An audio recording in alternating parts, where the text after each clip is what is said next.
अल्हम्दुलिल्लाह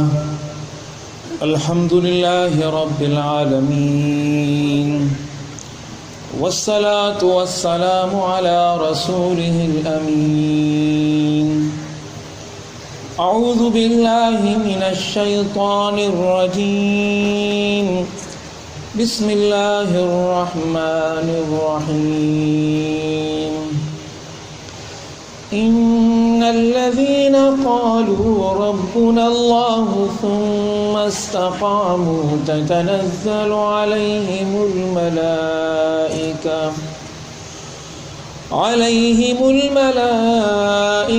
अल्ला तख़ाफ़ू वला तहज़नू वअबशिरू बिल जन्नति अल्लती कुन्तुम तुअदून।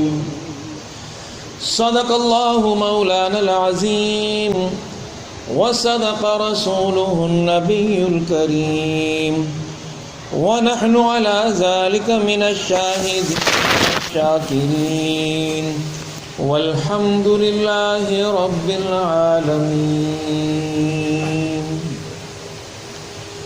इंतहाई काबिल एहतराम डॉक्टर अब्दुल अज़ीज़ गद्दी साहब, साईं पीर अली अहमद शाह साहब, टंडे मोहम्मद ख़ान ज़िले सां राजू निज़ामाणी अलीपुर गाजा मोरी सां ताल्लुक़ रखंदड़ मुंहिंजा इंतहाई क़ाबिल एहतराम बुज़ुर्गो ऐं नौजवान साथियो, अल्लाह तबारक व तआला जे कलाम पाक मां हिकु मुख़्तसिर आयत जीअं मुंहिंजे साम्हूं तिलावत कई वई आहे। अल्लाह रब्बुल आलमीन खां दुआ थो कयां त हू मूंखे सच चवण जी, असां सभिनी खे सम्झण जी ऐं असां सभिनी खे क़ुरान पाक जी हिन आयत ते अमल करण जी तौफ़ीक़ अता फ़रमाए। मौज़ू मुंहिंजे साम्हूं मेज़बाननि रखी छॾियो आहे। मुंहिंजे लाइ मुश्किल इहा आहे त मौज़ू उर्दू में आहे ऐं तक़रीर मूंखे सिंधी में करणी आहे। ॿुधण वारा वरी सराइकी ॿोली जा माण्हू आहिनि, सो कोशिशि कंदसि त आउं पंहिंजे इन मुश्किल ते आउं क़ाबू हासिल करे सघां। अव्हां मौज़ू खे ॿुधो, ये शहादत गहे उल्फत में कदम रखना है।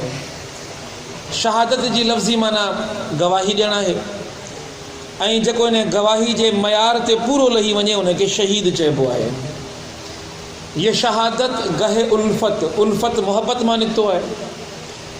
मोहब्बत जी वादी में, मोहब्बत जे मैदान में कदम रखणो आहे, गवाही ॾींदे कदम रखणो आहे। ये शहादत गहे उल्फत में कदम रखना है, लोग आसान समझते हैं मुसलमान होना। हिन उल्फत में, हिन मोहब्बत में इंसान खे घणो कुझु करिणो आहे। ही उल्फत ऐं मोहब्बत इंसान खां तमामु घणा तक़ाज़ा करे थी। ही थधे पेटे पंहिंजे घरनि में वेहण वारा माण्हू, थधियुनि छाउनि में वेहण वारा माण्हू, आराम ऐं सुकून जी तलाश में रहण वारा माण्हू शहादत गहे उल्फत जी माना सम्झी कोन था सघनि। शाह साईं इन वादी में कदम रखण वारनि माण्हुनि जे लाइ वॾो पैगाम ॾिनो आहे। ही जेका वादी इश्क जी वादी आहे, ही जेका वादी शहादत जी वादी आहे, ही जेका वादी गवाही जी वादी आहे। ऐं गवाही बिन ॻाल्हि जी त हिन काइनात जो मालिक ऐं ख़ालिक ऐं रब ऐं पालणहार अल्लाह रब्बुल आलमीन जी ज़ात आहे, उन खां सवाइ ॿी का ज़ात कोन्हे।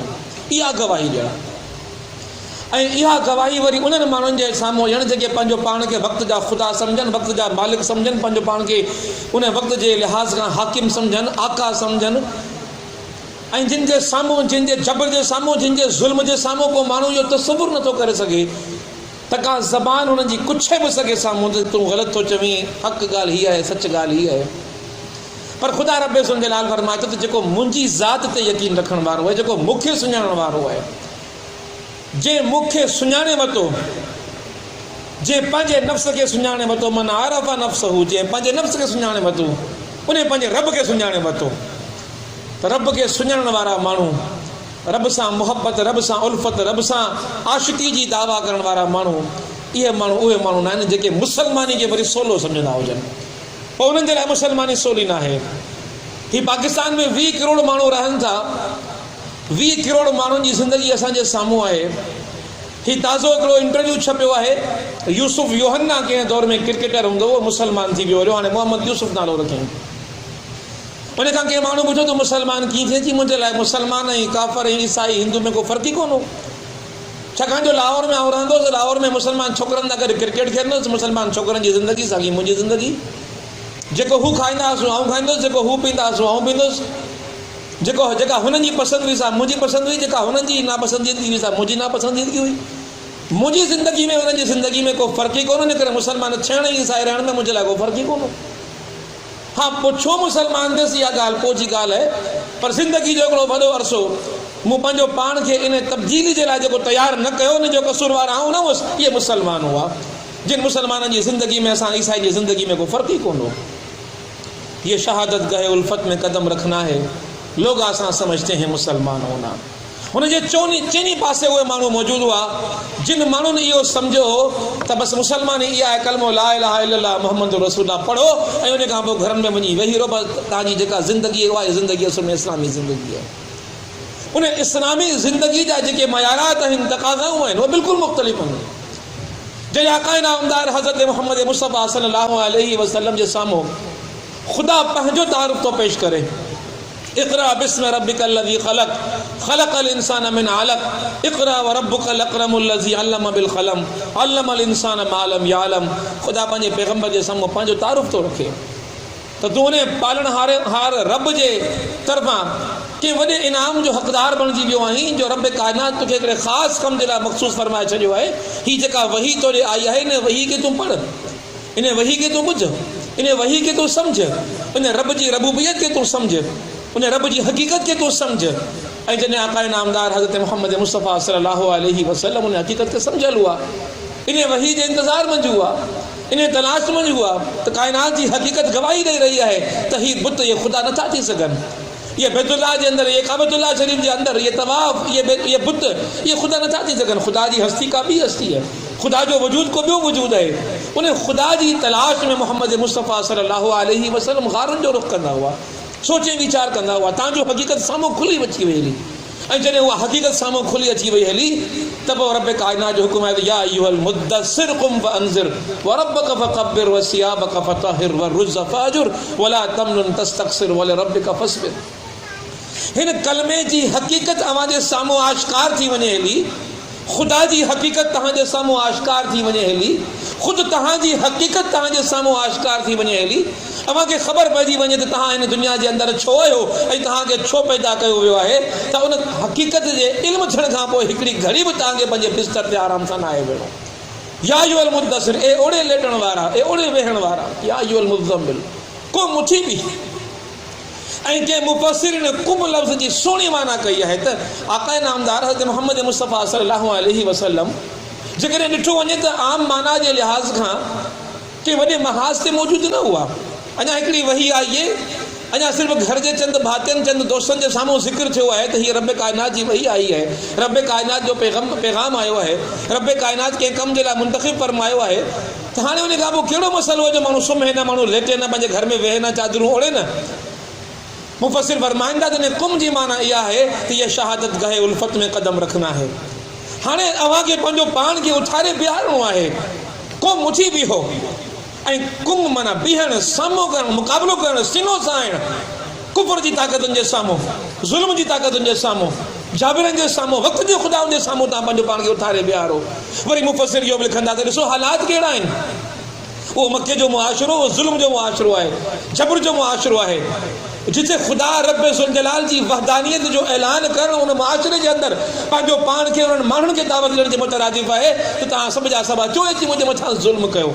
पर मोहम्मद मुस्तफ़ा सल्लल्लाहु अलैहि वसल्लम जी ज़ात, महबूब ख़ुदा जी ज़ात, उन पहिरीं वही खां पोइ ॿी वही जे अंदरि रब काइनात, पहिरीं वही में तारुफ़ ऐं ॿी वही में इहे शहादत गहे उल्फत में कदम रखना जी ॻाल्हि रब काइनात करे छॾी। त कुम उथी बीहो, हाणे साम्हूं कयो, हाणे मुक़ाबिलो कयो, हाणे आराम सां न वेहो, हाणे तव्हां हिकिड़े वॾे मिशन ते फ़ाइज़ कया विया आहियो, हिकिड़े वॾे मक़सद ते फ़ाइज़ थी विया आहियो।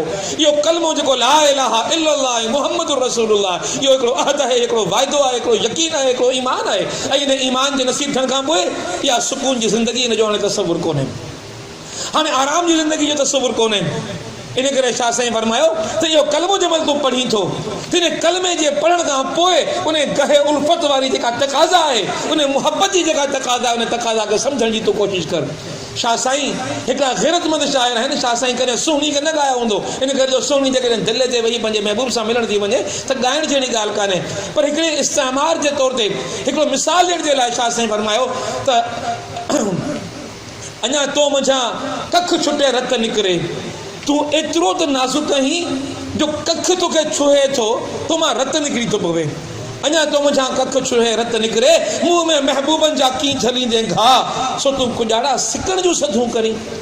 ही गहे उल्फत में क़दम रखण वारा माण्हू पंहिंजो पाण खे अज़्म मुसम्मम सां लेस कंदा आहिनि। ये पंहिंजो पाण खे हर तरह जे ख़तरे जे लाइ, हर तरह जी आज़माइश जे लाइ, हर तरह जी मुश्किल जे लाइ, हर तरह जी क़ैद जे लाइ, हर तरह जी सोबत जे लाइ पंहिंजो पाण खे तयारु कंदा आहिनि। इहे माण्हू उहे न हूंदा आहिनि जो कलमो ला इलाहा इल्लल्लाह मुहम्मद रसूलुल्लाह चवनि वरी पंहिंजी दुनियादारी जे अंदरि लॻी वञनि हलिया। अञा तो मुंहिंजा कख छुटे रत निकिरे, मुंह में महबूबनि जा की झलींदे घा। ही जेके दुनिया जा महबूब तुंहिंजे साम्हूं ईंदा, ही जेका दुनिया तुंहिंजे साम्हूं महबूब थींदी, दुनिया जूं लज़तूं तुंहिंजे साम्हूं महबूब थींदियूं, इहे तोखे पाण ॾांहुं सॾींदियूं, पाण ॾांहुं राग़िब कंदियूं। इहे जेके नफ़्सानी ख़्वाहिशनि जूं लज़तूं आहिनि, इहे तोखे तुंहिंजी राह जी खोटे करण जे लाइ तोखे पाण ॾांहुं सॾणु शुरू करे ॾींदियूं। अञा तो मुंहिंजा कख छुटे रत निकिरे, मुंह में महबूबनि जा की झलींदे घा, सो तूं गुजारा सिकण जूं सधूं करी, उल्फत जूं ॻाल्हियूं थो करी, मुसलमान थियण जूं ॻाल्हियूं थो करी। मुसलमान थियण जी जेकॾहिं ॻाल्हि थो करी त पोइ ॾिस तुंहिंजे असलाफ जो कहिड़ो किरदारु हो। उहो कीअं न ईमान जे मामलात में उथी बीठा, उन कीअं कुफर जे साम्हूं पंहिंजा सीना सहाए पंहिंजी जाननि जा नज़राना पेश कया। हीउ सौदो वॾो सौदो आहे, हीउ सौदो अहम सौदो आहे। जिन्हें ज़िंदगी हो प्यारी वो यहीं से लौट जाए। ही ज़िंदगी सां प्यार करण वारा माण्हू शहादत गहे उल्फत में क़दम रखण वारा माण्हू न आहिनि हूंदा। ही सिर जा सांगा लाहिण वारा माण्हू हूंदा आहिनि। ही पंहिंजे आराम जे पंहिंजे निंडुनि खे कुर्बान करण वारा माण्हू हूंदा आहिनि। शाह साईं सुहिणी त मिसाल थो ॾिए त सियारे सहरात में जा घिड़े वसंदे मींहुं, सियारे सहरात में जा घिड़े वसंदे मींहुं, हलो त पुछूं तंहिं सुहिणी खां जा कर ॼाणे नींहं, जंहिंखे रातो ॾींहुं मेहारी मन में मेहार अथसि। मेहार जी मुहबत में, हिकिड़े इंसान जी मुहबत में, गोश्त पोस्त जे हिकिड़े इंसान जी मुहबत में, मिट्टी मां ठहियल हिकिड़े इंसान जी मुहबत में, गंदगी जे पूरे वजूद जे इन एहसास सां मौजूदु इंसान जे मुहबत में सियारे जी सहरात में हिकिड़ी सुहिणी निकिरे थी। सहरात जे लाइ कंहिं वरी फरमायो उहा राति जंहिंमें पारो पवंदो हुजे, एॾो सीउ हुजे, सियारे सहरात में जा घिड़े वसंदे में, दरिया में घिड़े जी वहंदड़ मींहं जे अंदरि सीउ जी हालत छा हूंदी। पर महबूब जी मुहबत अथसि, हिकिड़े इंसान जी मुहबत, तोखे ख़ुदा जी मुहबत है, तोखे रसूल जी मुहबत है, तोखे हुसैन जी मुहबत है, तोखे अली जी मुहबत है, पर ज़िंदगी तुंहिंजी छा है। हू हिकिड़े इंसान जी मुहबत में की बि निकिरे। सारे सहरात में जा घिड़े वसंदे मींहं, हलो त पुछूं ते सुहिणी खां जा कर ॼाणे नींहं। तोखे इश्क सिखणो आहे, शहादत गहे उल्फत जे तकाज़ाउनि खे तोखे सम्झणो आहे, त उहो तोखे उथणो पवंदो, तोखे सुहिणी ॾे हलणो पवंदो ऐं सुहिणी खां पुछ त आउं त ख़ुदा सां मुहबत थो कयां, आउं त ख़ुदा जे रसूल सां मुहबत थो कयां, पर मुंहिंजी ज़िंदगी जी रविश उहा न आहे जेका रविश तो करे इंसान जी मुहबत में इख़्तियार कई। सारे सहरात में जा घिड़े वसंदे मींहं, हलो त पुछूं तंहिं सुहिणी खां जा कर ॼाणे नींहं। नींहं करणु उन खे थो अचे, इहे उल्फत जूं तकाज़ाऊं उनखे निभाइण अचनि थियूं, इहे शहादत जूं गवाहियूं उनखे ॾियण अचनि थियूं, इहे शहादत जा रस्ता इख़्तियार करणु उनखे अचनि था। हलो त पुछूं तंहिं सुहिणी खां जा कर ॼाणे नींहं, जंहिंखे रातो ॾींहुं मेहारे मन में, जंहिंखे ॾींहुं हुजे या राति हुजे, पंहिंजो मक़सदु हुनजे ज़हन जे अंदरि आहे त तूं मुस्लमान आहीं, तूं उम्मत मुस्लिमा जो हिकिड़ो फ़र्द आहीं ऐं तूं उम्मत मुस्लिमा जो हिकिड़ो फ़र्द हूंदे तोखे इहो अहसासु कोन थो थिए।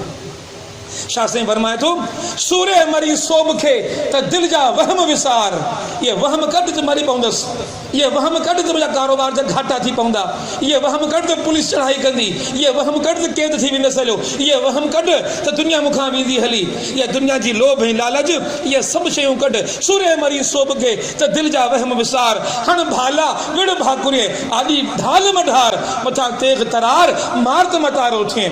शाह साईं असांखे उल्फत जो सबक़ सेखारे रहिया आहिनि। शाह साईं असांखे शहादत गहे उल्फत जो पैगाम सम्झाए रहिया आहिनि त शहादत गहे उल्फत जे पैगाम खे जेके माण्हू सम्झण वारा हूंदा आहिनि, उन्हनि जी ज़िंदगियुनि जा अंदाज़ निराला हूंदा आहिनि, उन्हनि जा मामलात निराला हूंदा आहिनि, उन्हनि जी ज़िंदगी जो रविशूं मुख़्तलिफ़ हूंदियूं आहिनि, उन्हनि जी ज़िंदगी जा अंदाज़ मुख़्तलिफ़ इंसाननि खां मुख़्तलिफ़ हूंदा आहिनि। असां आक़ाए नामदार हज़रत मुहम्मद मुस्तफ़ा सल्लल्लाहु अलैहि वसल्लम खां पहिरीं जी ज़िंदगी ॾिसूं था, सहाबा जूं ज़िंदगियूं ॾिसूं था, जेके नबी साईं खां पोइ जूं ज़िंदगियूं हुयूं, उन खां पोइ असां पंहिंजे असलाफ जूं ज़िंदगियूं ॾिसूं था, त वाक़ई असांखे नज़र अचे थो त जिन इन उल्फत जी तकाज़ाउनि खे सम्झो, जिन शहादत गए उल्फत जी माना खे सम्झो, उन्हनि जूं ज़िंदगियूं बिल्कुलु मुख़्तलिफ़ ज़िंदगियूं हुयूं, दीवाननि वारियूं ज़िंदगियूं हुयूं, आशिक़नि वारियूं ज़िंदगियूं हुयूं। ऐं इहे माण्हू उहे हूंदा हुआ जी शाह साईं उन करबला जे मैदान जे बारे में फरमाए थो त कारे ककर हेठि मूं झेड़ींदे छॾिया, कारा कुंद हथनि में अड़ल वछेरा हेठि थी तिमीसी ॾेठि मोटण जिनी महणो। इहो इश्क हो, इहे उल्फत जा तक़ाज़ा हुआ जो पाण सां गॾु इमाम हुसैन को वॾो लश्कर खणी कोन निकिता हुआ। मजमूई नफ़ूस, ॿार औरतूं मर्द पोढ़ा जवान मिलाए करे कुल 200 माण्हू हुआ। इहे 200 माण्हू कंहिं लश्कर खे फतेह करण जे लाइ कोन निकिता हुआ।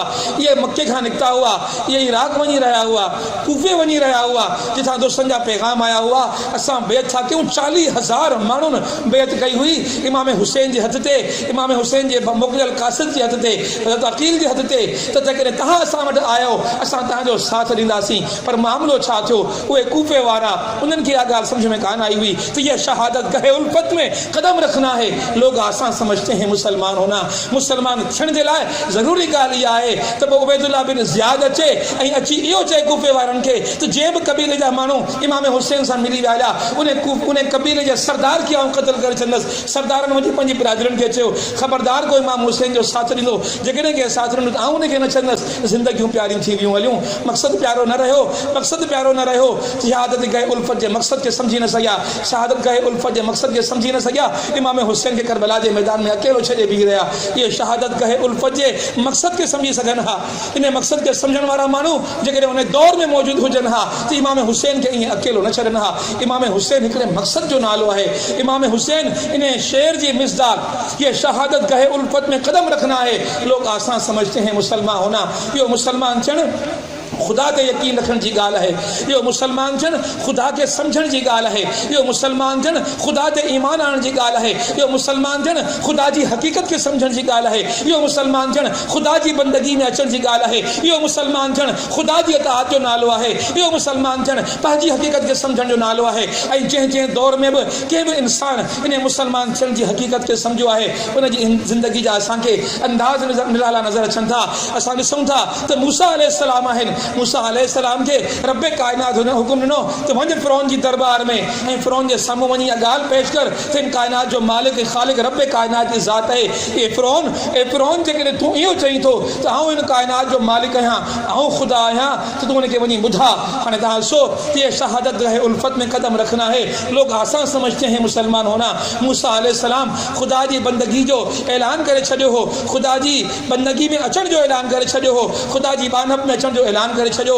ख़ुदा जो हुकुम थियो वक़्त जे जाबिर जे साम्हूं, वक़्त जे आमिर जे साम्हूं, हिकु अहिड़े बादशाह जे साम्हूं जेको पंहिंजो पाण खे सिर्फ़ु बादशाह न ख़ुदा करे सॾाईंदो हो, उनजे दरबार में वञी बीह रहिया, सीनो सहाए वञी बीह रहिया, ज़िंदगी तां आसरो लाहे वञी बीह रहिया, मौत जा डप सीने मां कढे वञी बीह रहिया, ऐं अखियुनि में अखियूं मिलाए करे वञी उन फ़िरौन खे चयो, ए फ़िरौन तूं इहो चईं थो त आउं कायनात जो रब आहियां, मालिक आहियां, ऐं तोखे इहो ॿुधाइण आयो आहियां त मुंहिंजे रब मूंखे तोॾां मोकिलियो आहे, हिकिड़ो पैगाम्बर करे मूंखे तोॾां मोकिलियो आहे, हिकिड़ो नबी करे मूंखे तोॾां मोकिलियो आहे, ऐं तोखे इहो पैगाम ॾियणु आयो आहियां त ख़ुदा चए थो तूं ख़ुदा न आहीं, तूं हिकिड़ो बानो आहीं, आउं हिन कायनात जो मालिक आहियां, ख़ालिक आहियां। फ़िरौन चवे थो ऐं मूसा जे ख़ुदा जी तूं ॻाल्हि थो करी, उन ख़ुदा जी का सिफ़त बयानु कर। मूसा अलैहिस्सलाम फरमाईंदा मुंहिंजो ख़ुदा उहो आहे जेको ज़िंदगियूं ॾींदो आहे। फ़िरौन चवणु लॻो इहा का वॾी ॻाल्हि कोन्हे, इहो कमु त आउं बि करे सघां थो। क़ैद खाने मां क़ैदी सॾायईं, चई हिन जे लाइ फ़ैसिलो थी चुको, हिन खे फाही चढ़णो, मुंहिंजी ज़िंदगी जेका मौत में तब्दील थियण वारी हुई उन्हनि खे ज़िंदगी ॾेई छॾी। ॾिस तुंहिंजो ख़ुदा जेको कमु करे सघे थो उहो कमु त आउं बि करे सघां थो, पोइ तूं मूंखे ख़ुदा करे छो कोन थो मञी। मूसा अलैहिस्सलाम इहो चयो त मुंहिंजो रब त उहो आहे जेको मौत ॾींदो आहे। चयो इहा का ॻाल्हि कोन्हे, हिकिड़े कैदी ॿिए खे घुरायूं, चवंदी हीउ परीक्षण वारो हो, पर हाणे जेकॾहिं इहा ॻाल्हि आहे त तुंहिंजो ख़ुदा ज़िंदगी ॾेई सघे थो, ज़िंदगी तोखे ॾेई ॾेखारियमि, तूं चवंदो त मौत ॾेई सघे थो, मौत ॾेई तोखे ॾेखारे सघां थो। हुकुम थियो इनजी सिसी लाहे छॾियो, उनजी सिसी लाहे छॾी वई। चवणु लॻो ॿुधा हाणे तुंहिंजे ख़ुदा में मूं में कहिड़ो फ़र्क़ु आहे, आउं त तुंहिंजो ख़ुदा आहियां, हीअ पूरी आबादी, हीअ पूरी बस्ती, हीअ फ़िरौन जी पूरी सल्तनत इन ॻाल्हि ते आमादा आहे, तूं मूंखे ख़ुदा करे मञे थी, तूं मुंहिंजी ख़ुदाई खां इनकार कीअं थो करीं। त मूसा अलैहिस्सलाम चयो त मुंहिंजो ख़ुदा उहो आहे आहे जेको ओभर खां सिज खे उभारे थो, भला तूं मूंखे ओभर जे बजाए ओलह खां सिज उभारे ॾेखार। फिरौन ते लाजवाब थी वियो हुयो। इहो मार्को हले थो, अव्हांखे ख़बर आहे त पोइ मूसा अलैहिस्सलाम जो पूरो वाक़ियो अव्हांजे ज़हन में मौजूदु आहे, पूरा हालात अव्हांजे साम्हूं ज़हन में मौजूदु आहिनि त रब कायनात कुरान पाक में फरमायो इन्हनि ये शहादत कहे उल्फत में कदम रखना है, लोग आसान समझते हैं मुसलमान होना। कुरान चवे थो त इन्नल लज़ीना क़ालू रब्बुनल्लाहु सुम्मा इस्तक़ामू ततनज़्ज़लु अलैहिमुल मलाइकतु अल्ला तख़ाफू वला तहज़नू व अबशिरू बिल जन्नतिल लती इन कुंतुम तुआदुन। बेशक जिन चयो अल्लाह असांजो रब है ऐं पंहिंजा पेर खोड़े बीह रहिया, सुम्मा इस्तक़ामू ततनज़्ज़लु अलैहिमुल मलाइका, उन्हनि जे मथां अल्लाह ताला फरमाए थो मलाइका नाज़िल कंदो आहियां। अल्लाह तख़ाफू ख़ौफ़ ज़िंदगी मां कढी छॾंदो आहियां, वला तहज़नू ग़म ज़िंदगी मां कढी छॾंदो आहियां, व अबशिरू बिल जन्नतिल लती इन कुंतुम तुआदुन, पोइ जन्नत जी बिशारत उन्हनि खे ॾियारींदो आहियां जे जन्नत जा वादा मोलनि सां कया हूंदा आहिनि। हाणे मूसा अलैहिस्सलाम सां गॾु हिकिड़ो नंढड़ो लश्कर तयारु थी वियो आहे, ईमान आणण वारा माण्हू तयारु थी विया आहिनि। फिरौन खे ख़बर पए थी, चए थो मुंहिंजा बाग़ी आहिनि, हिननि बाग़ियुनि जा सर कलम कबा, इन बग़ावत खे कुचलणो आहे, पंहिंजे लश्कर खे तयारी जो हुकुम थो ॾे। मूसा अलैहिस्सलाम पंहिंजे लश्कर खे वठी अॻिते निकिरनि था, फिरौन पंहिंजो लश्कर वठी पुठियां निकिरे थो। हाणे थोरो तव्हां मूंखे ॿुधायो त मूसा अलैहिस्सलाम जे लश्कर जे माण्हुनि जी दिलि जी कैफ़ियत छा हूंदी? कि पाकिस्तान खे ॾिसूं, असां अमेरिका खे ॾिसूं, कि पाकिस्तान खे ॾिसूं, असां बरतानिया खे ॾिसूं, कि पाकिस्तान खे ॾिसूं, असां रशिया खे ॾिसूं, कि दुनिया जूं ताक़तूं जेके उन दौर जूं सुपर ताक़तूं हुयूं, हिकिड़ी सुपर ताक़त जी फ़ौज हमले आवर थियण जे लाइ हाणे पोयां निकिरी पई आहे। इन कैफ़ियत जे अंदरि हाणे मूसा अलैहिस्सलाम जे साथियुनि जो मामिलो छा हुजणु खपे हा? उहे माण्हू इहो चवनि हा मूसा अलैहिस्सलाम तुंहिंजो दीन तुंहिंजे हवाले, तुंहिंजो ईमान तुंहिंजे हवाले, तुंहिंजो ख़ुदा तुंहिंजे हवाले, तुंहिंजो रब तुंहिंजे हवाले, असांखे त पंहिंजी जान प्यारी आहे, असां त मुंहिंजो फिरौन ॾे वञूं था, वञी तौबा ताइब कयूं था, वञी पेरनि ते पऊं था, पर ईअं न आहे। हीउ हाणे लश्कर उहो लश्कर हो जेको हिन ॻाल्हि खे सम्झी चुको हो कि ये शहादत गहे उल्फत में कदम रखना है, लोग आसान समझते हैं मुसलमान होना। हाणे हिननि माण्हुनि इहो इज़हार करे छॾियो त असां जेकॾहिं ईमान जो ऐलान कयो अथऊं त सुम्मा इस्तक़ामू जी मिसाल थी करे असां पंहिंजे ईमान ते साबित क़दम थी ॾेखारींदासीं, मज़बूती सां पेर खोले बीह ॾेखारींदासीं। हाणे जंहिं महिल उहे पेर खोले बीठा आहिनि त ख़ुदा जी मदद आई आहे, ख़ुदा जी नुसरत आई आहे, ख़ुदा दिलनि मंझां ख़ौफ़ कढिया आहिनि, ख़ुदा दिलनि मंझां ग़म कढिया आहिनि, ख़ुदा हिननि जे लाइ जन्नतुनि जूं बिशारतूं ॾिनियूं आहिनि ऐं ख़ुदा जी मदद अहिड़े नमूने आई आहे जो फिरौन जो लश्कर जेको आहे उहो सॼो उन दरिया जे अंदरि ॿुॾी वियो हलियो आहे। असां इब्राहिम अलैहिस्सलाम जा मिसाल ॾिसूं था त इब्राहिम अलैहिस्सलाम जो असांजे साम्हूं पूरो मामिलो अचे थो, पूरो वाक़ियो अचे थो। बाह जो आड़ाह ॿारियो वियो आहे, इब्राहिम अलैहिस्सलाम अकेला आहिनि, इब्राहिम अलैहिस्सलाम खे इन बाह में उछलाइण जो फ़ैसिलो कयो वियो आहे। बाह में कीअं उछलाइजे? बाह जो तमामु घणो सेक आहे जेको इंसान खे साड़ियो थो विझे, कि मंझीने के ज़रिए इब्राहिम अलैहिस्सलाम खे उन बाह में उछलाइण जो तरीक़ो, उन जो अंदाज़ सोचो पियो वञे। इब्राहिम अलैहिस्सलाम मुतमईन आहिनि, इब्राहिम अलैहिस्सलाम जे चेहरे ते का परेशानी कोन्हे, छाकाणि जो सम्झी चुका हुआ इब्राहिम अलैहिस्सलाम ख़ुदा जी वहदानियत ते, ख़ुदा जे क़ाइदनि ते, ख़ुदा जे किरदार ते, ख़ुदा जे इख्तियार ते हिकिड़ो पूरो यकीन हो। इन करे ये शहादत कहे उल्फत में कदम रखना है, लोग आसान समझते हैं मुसलमान होना। इब्राहिम अलैहिस्सलाम जे चेहरे ते परेशानी जो को आसार मौजूदु न हो। इब्राहिम अलैहिस्सलाम खे उन बाह में उछलायो वियो, रब कायनात जो बाह ते हुकुम आयो या नार कूनी मर्दन सलामन अला इब्राहिम, ए बाह तुंहिंजो ॿरण जेकॾहिं मुंहिंजे हुकुम सां आहे, मुंहिंजे इब्राहिम जे लाइ गुलो गुलज़ार बणिजी वञे हली, उहा बाह गुलो गुलज़ार बणिजी वञे थी हली। इहो अज़म, इहो ईमान, इहो हौसलो इब्राहिम अलैहिस्सलाम जी ज़ात में ॾिठोसीं, छाकाणि जो ईमान जी माना ख़बर हुई इब्राहिम अलैहिस्सलाम खे। ऐं ख़ुदा रब ज़ुल जलाल पंहिंजे क़ुरान में ईमान जी ॻाल्हि सां गॾोगॾु जेका फौरन ॿी ॻाल्हि थो करे, इन्नल लज़ीना क़ालू रब्बुनल्लाह खां पोइ जेकॾहिं ॿी ॻाल्हि रब कायनात चवे थो त सुम्मा इस्तक़ामू जी ॻाल्हि रब कायनात चवे थो। जेकॾहिं तव्हां हिन दुनिया जे अंदरि कंहिं बि दौर जे अंदरि, उहो मूसा अलैहिस्सलाम जो दौर हुजे, उहो लूत अलैहिस्सलाम जो दौर हुजे, उहो दाऊद अलैहिस्सलाम जो दौर हुजे, उहो ईसा अलैहिस्सलाम जो दौर हुजे, उहो मोहम्मद मुस्तफ़ा जो दौर हुजे, उहो खुलफ़ाए राशिदीन जो दौर हुजे, उहो करबला जो मैदान हुजे, जॾहिं बि को इंसान इहो चई उथंदो त अल्लाह खे मूं पंहिंजो रब करे मञो है कि दुनिया उनखे थधे पेटे बर्दाश्त कान कंदी, कि दुनिया उनजे ख़िलाफ़ निकिरी हूंदी।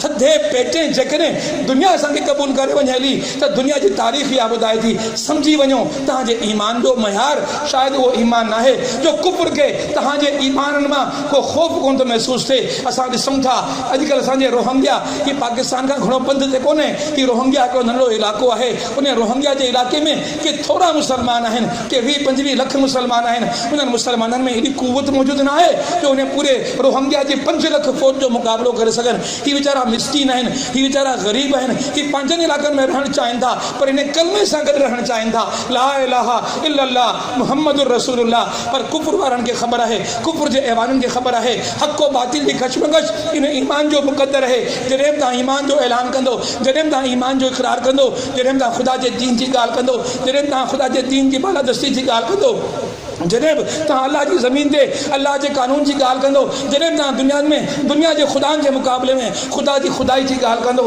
कि दुनिया जा निज़ाम, कि दुनिया जूं फ़ौजूं अव्हांजे ख़िलाफ़ु निकिरी पवंदियूं। ऐं पोइ इहो ई मामिलो छो, उहे 20 लख माण्हू हुननि जे मथां जेको ज़ुल्म थिए पियो, अॼु सोशल मीडिया उन पूरे ज़ुल्म खे असांजे साम्हूं वाइखो करे चुको आहे कि दुनिया जे अंदरि ईमान जी ॻाल्हि करणु, कि दुनिया जे अंदरि ख़ुदा जी ॻाल्हि करणु, कि दुनिया जे अंदरि रब जी ॻाल्हि करणु, ये शहादत गहे उल्फत में कदम रखना है। लोग आसान समझते हैं मुसलमान होना, इन इस्लाम जे ख़ातिर असां ॾिसूं पिया त रोहिंग्या जो मुसलमान पंहिंजे कलमे खे बचाइण जे लाइ ॿेड़ियुनि में वीचारा वेहनि था।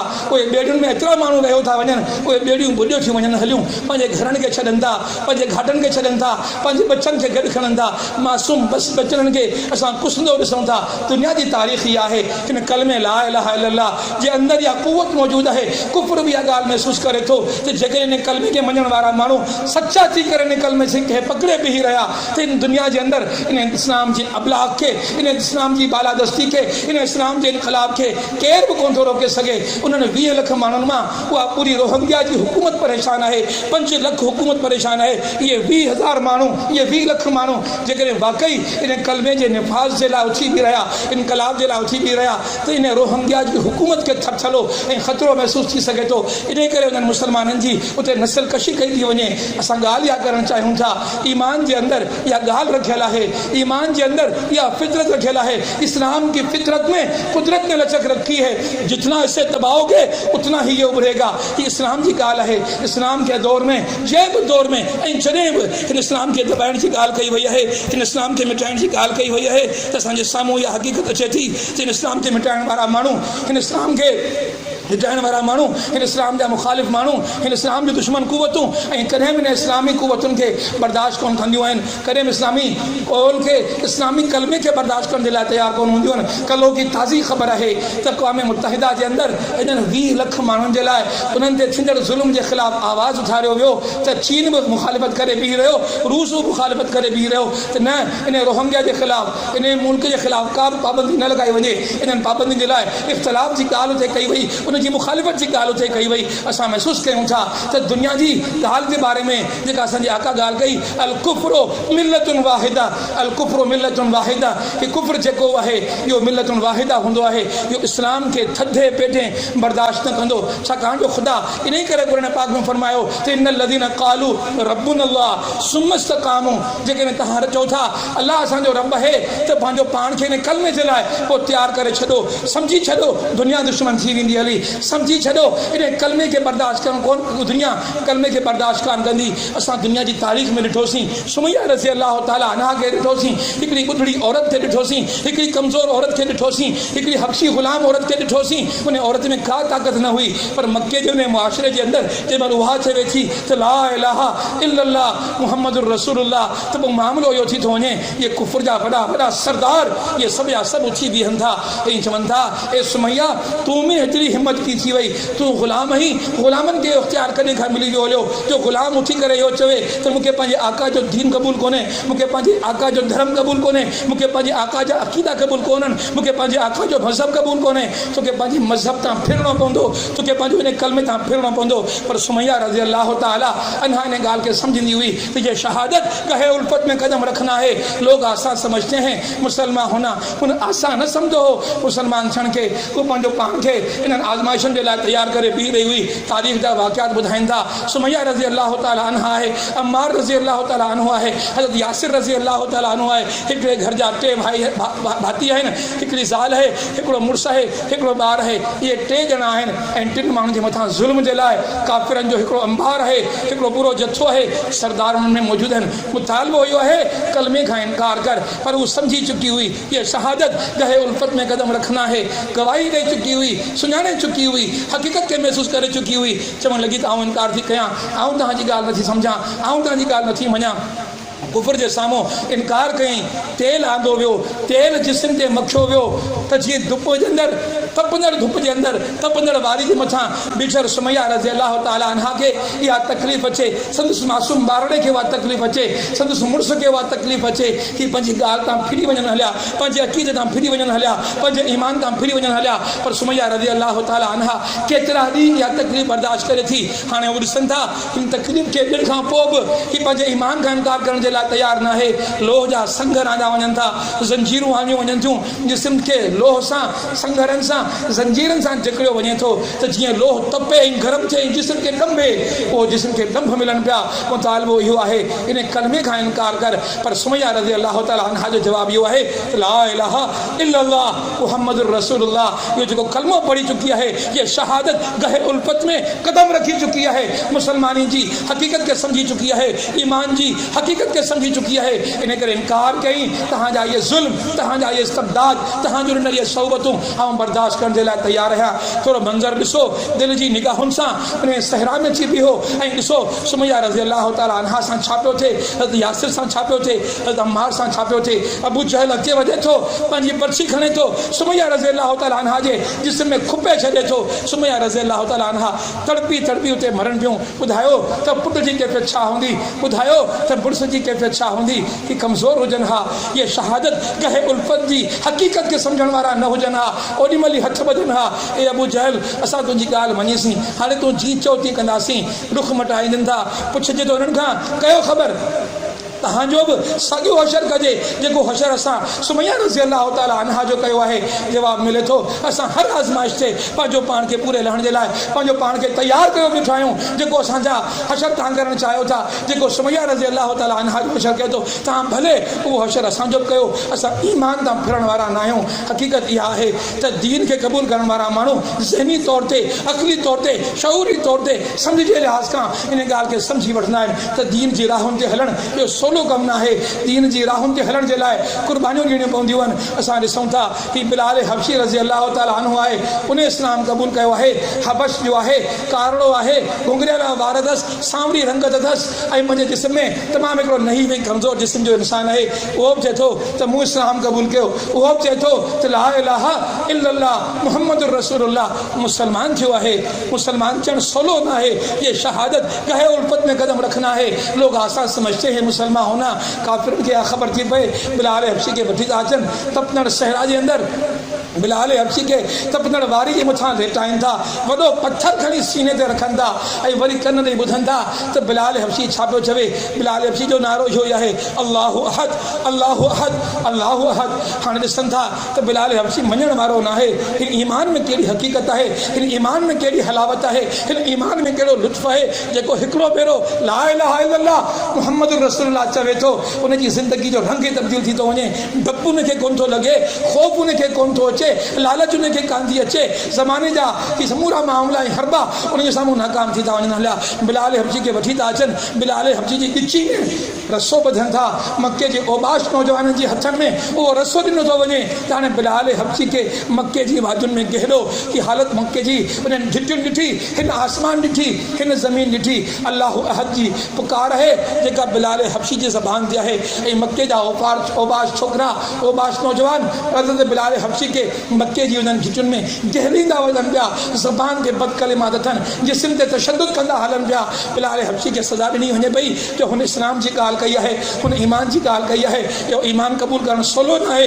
ये शहादत गए उल्फत में कदम रखना है। लोग आसान समझते हैं मुसलमान होना कि मुझे मोहम्मद मुस्तफ़ा सल्लल्लाहु अलैहि वसल्लम कि मुझे मोहम्मद इन कलमे जो ऐलान कयो आहे कि मुझे मोहम्मद मक्के जे बाज़ार ज़ुल्म मिजाज में इहो ऐलान कंदो अचे पियो या अयो नासो क़ुलू ला इलाहा इल्लल्लाहु तुफ़्लिहून। पर मुझे मोहम्मद जे पोयां मक्के जे ओबाश नौजवाननि जो लश्कर आहे, उन्हनि जे हथनि में पत्थर आहिनि, ज़बान ते बदकलमात आहिनि। मुझे मोहम्मद ख़ुदा जी बंदगी जो ऐलान कयो आहे, मुझे मोहम्मद ख़ुदा जी खुदाई जो ऐलान कयो आहे। मक्के जे उन मुआशरे जे अंदरि, मक्के जे उन बाज़ारुनि में, मक्के जी उन्हनि घिटियुनि में हाणे माण्हुनि खे इहो चयो वियो आहे त हाणे सभु बंदगियूं छॾियो, हाणे सभिनी ख़ुदानि खां, कूड़े ख़ुदानि खां इनकार कयो, हिकिड़े ख़ुदा जी बंदगी खे इख़्तियार कयो। हिकिड़ो सहाबी लिखे थो त अञा मुसलमान न थियोसि, उहो मके जे बाज़ार ज़ुल्म मिजाज में मोहम्मद मुस्तफ़ा खे हिन हालत में ॾिठो त जिस्म अतर ते एतिरा पत्थर वसाया विया आहिनि जो मुंहिंजे मोहम्मद जे जिस्म मां एतिरो रत वठो आहे जो पाण सॻोरा सल्लल्लाहु अलैहि वसल्लम उन रत वहण जे करे जिस्म में कमज़ोरी जे करे निकाहत जे करे पाण सॻोरा हिकिड़ी कुंड में अची वेही था रहनि। काफ़र अचनि था, नंढड़ी हिकिड़ी अचे थी, हिकिड़ी ॿारड़ी अचे थी, उन ॿारड़ी जे हथ में पाणी जो प्यालो आहे।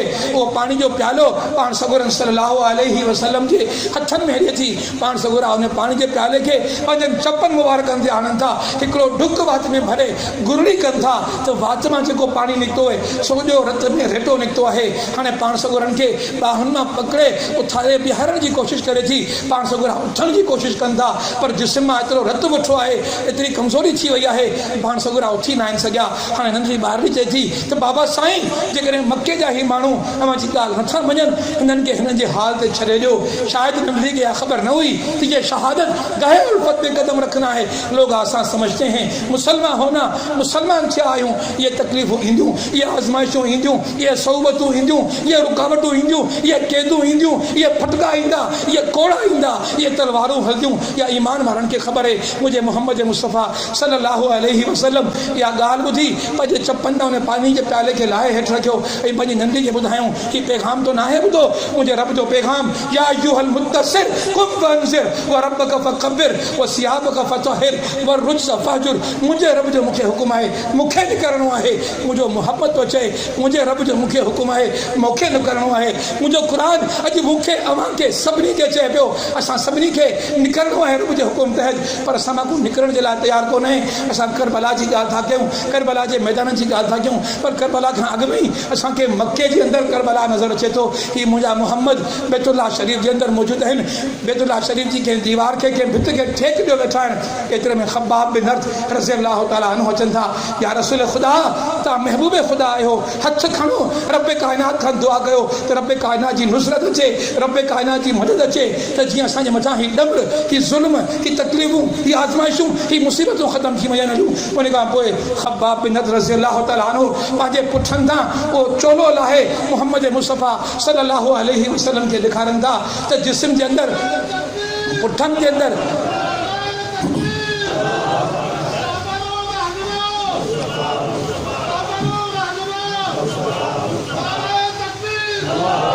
ख़ब्बाब बिन अर्त रज़ियल्लाहु ताला अन्हु जे पुठनि में खॾा पियल हुआ, अच्छा अच्छा दाग निशान हुआ।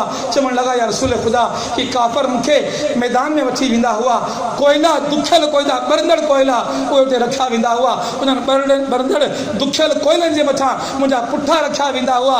पोइ हिकिड़ो माण्हू मुंहिंजे जिस्म ते चढ़ी वेंदो हो, इहे कोयला मुंहिंजे जिस्म जे अंदरि धसिजी वेंदा हुआ, मुंहिंजे पघर में विसामंदा हुआ।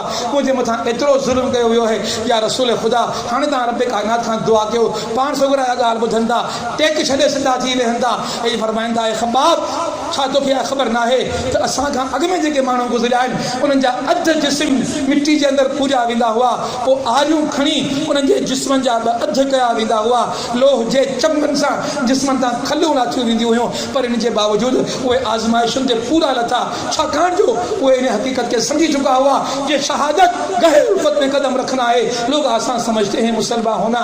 असां ॾिसूं था त जॾहिं यज़ीद इहा ॻाल्हि कई त मुंहिंजी बैत कई वञे, हज़रत हुसैन मदीने जे अंदरि मौजूदु हुआ, मदीने जे गवर्नर सॾायो आहे त मुआविया जो इंतकाल थी वियो आहे। पाण फरमायूं त इन्ना लिल्लाहि व इन्ना इलैहि राजिऊन, फरमाइण लॻा त हाणे असांखे हुकुम इहो मिलियो आहे त तव्हां खां असां बैत वठूं।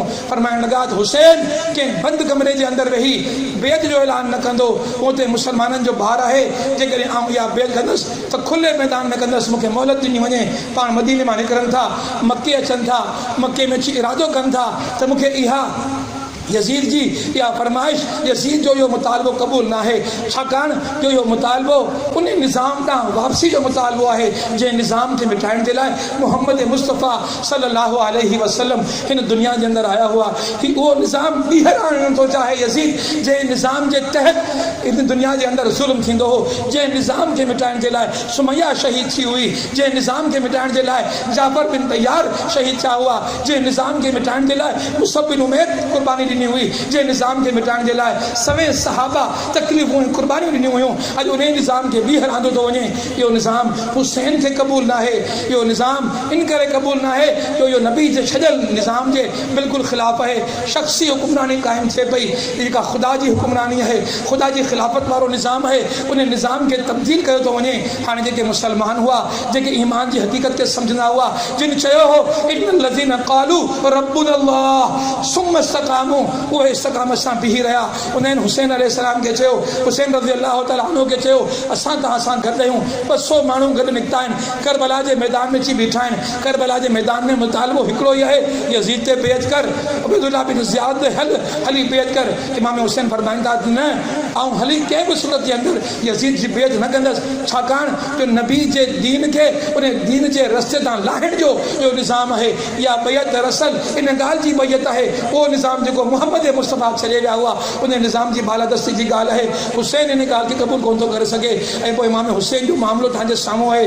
करबला जे मैदान जे बारे में छा छा उते वियो वापिरियो, असां अक्सर ॿुधंदा रहंदा आहियूं। असांजे साम्हूं जी सूरत आहे त इमाम हुसैन जे साम्हूं हज़रत औन जी शहादत कई वई आहे। संदन पुटड़ा शहीद कया विया आहिनि, संदन भाउरनि खे शहीद कयो वियो आहे। हिकु हिकु करे सभु जवान शहीद कया विया आहिनि। 70 माण्हुनि जूं क़ुर्बानियूं ॾियण जे बावजूदि इमाम हुसैन पंहिंजो पाण खे उन जाबिर जे साम्हूं उन जी आण वञण जे लाइ तयारु न आहिनि, छाकाणि जो मामिलो ज़िंदगियुनि जो न हो, छो जो मामिलो दुनिया जी आसाइशुनि जो न हो, छो जो मामिलो दुनिया जे अंदरि हुकुमरानी जो न हो। मामिलो इन ॻाल्हि जो हो त जंहिं रस्ते ते दीन खे मुहम्मद मुस्तफ़ा क़ाइमु करे विया आहिनि, अॼु उनखे हटाइण जी ॻाल्हि बि कई वञे। इनखे हटाइण जे लाइ इमाम हुसैन तयारु न हुआ। इन करे इमाम हुसैन क़त्ल थियणु क़बूल कयो, शहीद थियणु क़बूल कयो। छो जो शहादत गए उल्फत में कदम रखना है। लोग आसान समझते हैं मुसलमान होना, के शायर के सोनी ॻाल्हि चई तो क़त्ल हुसैन असल में मर्ग यजीद है, इस्लाम जिंदा होता है। हर करबला के बाद हिकिड़ी ॻाल्हि असांखे सम्झ में अची वई। इमाम हुसैन करबला जे मैदान में पंहिंजी ज़िंदगी क़ुर्बान करे विया हलिया, अल्लाह जी राह में शहादत ॾेई विया हलिया, शहादत गहे उल्फत में कदम रखण जो हक़ अदा करे विया हलिया। यज़ीद खे हुकुमरानी मिली वई हली, पर छा इमाम हुसैन जो नालो दुनिया में न रहियो। एक पल की थी बस हुकूमत यज़ीद की, एक पल की थी बस हुकूमत यज़ीद की, सदियाँ हुसैन की हैं, ज़माना हुसैन का। उन्हें हुसैन जो नज़रियो मौजूद है, उन्हें हुसैन की कुर्बानी मौजूद है, उन्हें हुसैन जो पैगाम मौजूद है। तो करबला जे मैदान में जिते मुँह शहादत कहे उल्फत में कदम रखण जी शायदि ॾिनी हुई, अॼु बि करबला जा मैदान मौजूद आहिनि। अॼु बि दुनिया जे अंदरि यज़ीद मुख़्तलिफ़ सूरतुनि में मौजूद आहिनि, यज़ीद जा मुख़्तलिफ़ अंदाज़ आहिनि। यज़ीद किरदार जो नालो आहे, इहो किरदार दुनिया में मौजूद आहे। हाणे जेकॾहिं को हुसैनी आहे त हुसैनी इन मोरूसियत जे निज़ाम जे पोयां कॾहिं बि कोन लॻंदो। मुंहिंजा दोस्तो ऐं भाइरो थोरो ॾिसी मूंखे ॿुधाइजो त छा उहो यज़ीदी निज़ाम मौजूदु कोन्हे, उहो यज़ीदी तसल्लुत मौजूदु कोन्हे। पुट खां पोइ धी, धी खां पोइ पुट, पुट खां पोइ धी, इहो मोरूसियत वारो निज़ाम असांखे अॼु बि नज़र अचे थो। ख़ुदा हुकुमरानी जूं साज़िशूं, हुकुमरानी जा सांबाहा हुसैन हिन दुनिया में क़ुर्बानी ॾियण आया हुआ। जेकॾहिं असां वाक़ई हुसैनी आहियूं त हुसैन जो पैगाम मौजूदु आहे। मोरूसियत ते मलूकियत ते लानत विझणी आहे। असांखे हक़ीक़त खे इख़्तियार करिणो आहे, असांखे ख़िलाफ़त जे लाइ जदोजहद करणी आहे। हिकिड़े कंहिं ख़ुफ़िया तरीक़े सां न, कंहिं साज़िशुनि जी तरीक़ा सां न, कंहिं दुनिया जे अंदरि ज़ेर ज़मीन तहरीकुनि जे हवाले सां न। दुनिया जे अंदरि ख़ुदि पाकिस्तान जे अंदरि असांजे साम्हूं इहा हक़ीक़त मौजूदु आहे कि 20 करोड़ मुसलमाननि जो मुल्क आहे। मूंखे वाक़ियो यादि थो अचे, हज़रत साद बिन अबी वक़ास रज़ियल्लाहु तआला अन्हु मौजूदु आहिनि, यज़ीद जी हुकुमरानी मौजूदु आहे, माण्हू हली आया आहिनि।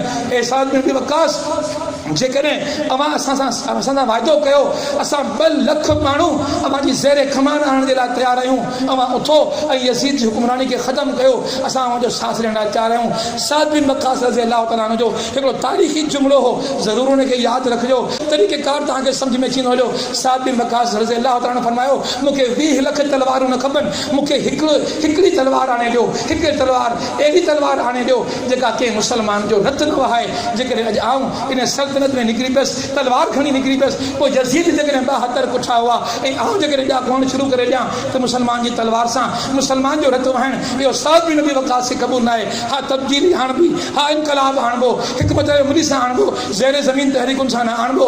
माण्हुनि जी राय, माण्हुनि जो ज़हन, तत्हीर अफ़कार, तामीर अफ़कार जो रस्तो इख़्तियार कबो ऐं इन ई रस्ते ते हलंदे करे इंशाअल्लाह असां हिन मुल्क जे अंदरि हिकिड़ो इस्लामी इनकलाब आणंदासीं, हिकिड़ी इस्लामी हुकूमत आणंदासीं। पर सची ॻाल्हि इहा आहे त हिन तहरीक खे इख्तियार करण वारा माण्हू जेकॾहिं हुसैनी किरदार खे इख्तियार करणु चाहिनि था त उन्हनि खे इहा ॻाल्हि सहन में रखणु खपे त अञा तो मंझां कख छुटे रत निकिरे मुंहं में ॿुबनि जा कीअं झलींदे घाह सो तूं खुजाड़ा सिकण जूं सधूं करी।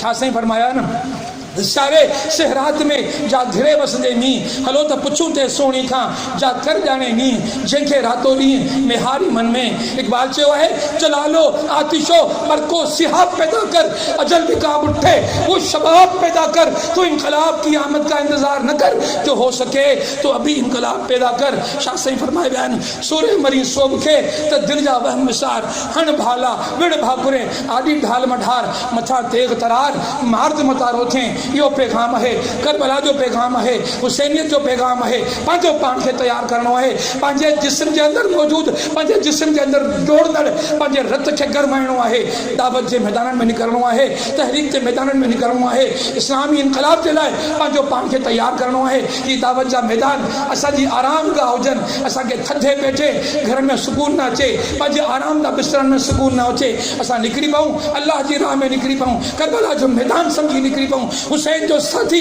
समझी निकिरी पऊं ऐं मौजूदा निज़ाम खे यज़ीदी निज़ाम समझी उन जे ख़िलाफ़ निकिरी पऊं। यकीनन असां पंहिंजे पाण खे हुसैनी सदाइण जा हक़दार थी सघूं था। अक़ूलु क़ौली हाज़ा अस्तग़फ़िरुल्लाह ली व लकुम व लिसाइरिल मुस्लिमीन फस्तग़फिरूहु इन्नहु हुवल गफ़ूरुर रहीम।